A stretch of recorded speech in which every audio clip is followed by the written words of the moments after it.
A person might ask, what is the goal of meditation?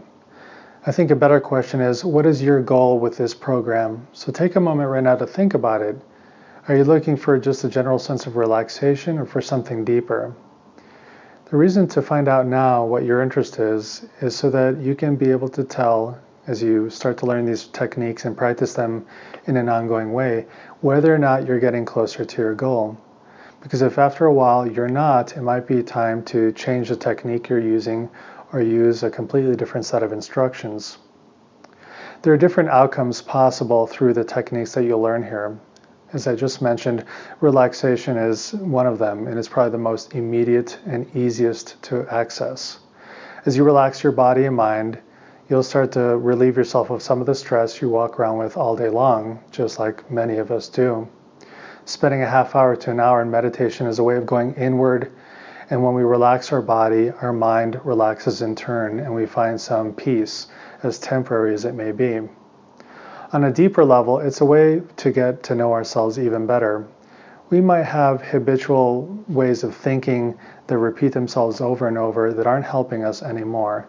And by meditating, we create some space in our mind to observe these patterns as they arise in our mind. For example, we might be peacefully following the breath, and suddenly a daydream comes up, and it's a memory of something that happened a long time ago.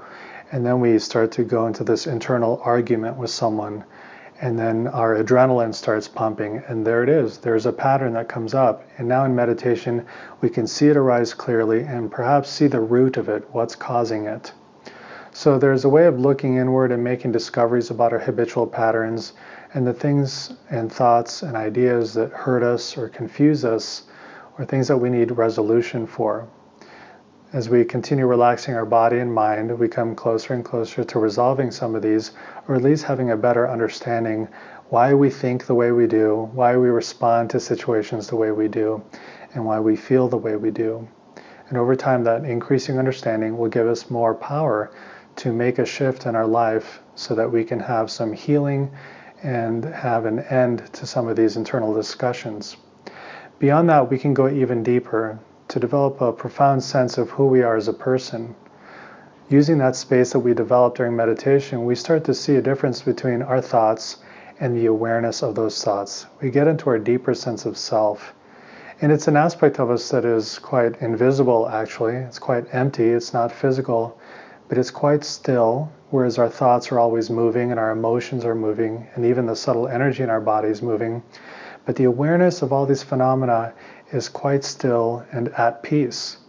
We're usually not aware of that during our day-to-day activity, but as you meditate more and more, you'll start to tune in more to that base level of awareness that's quite peaceful and quite open and quite willing to be present with whatever else is happening in your life.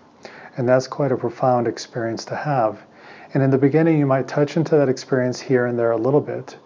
But over months and years of practice, you'll learn to depend more and more on that knowledge of who you are as a person and be able to rest within your own awareness more throughout the day. And you'll find this to be quite beneficial and quite transformative. And there are many profound implications when you get more familiar with a state of experience.